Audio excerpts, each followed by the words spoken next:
न्याय उशिरा मिळणं म्हणजे न्याय न मिळण्यासारखंच असतं.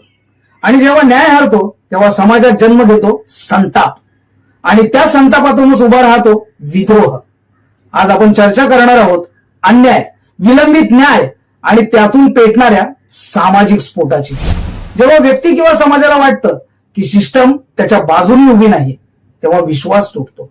न्याय व्यवस्थेवरचा विश्वास ढासळला की लोक कायद्याबाहेर मार्ग शोधू लागतात.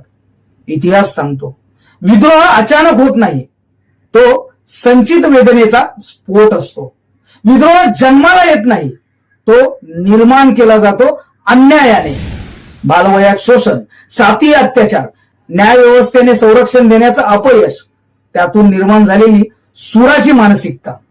फुलंदेवीचं कृत्य योग्य नव्हतं, पण तिच्या आयुष्यातील अन्यायाने एक गुन्हेगार नाही तर व्यवस्थेचं अपयश उघड केलं. खरेदीदारांचे पैसे अडकणे, वर्षानुवर्ष विलंब, कायदेशीर लढाईचा खर्च व मानसिक त्रास.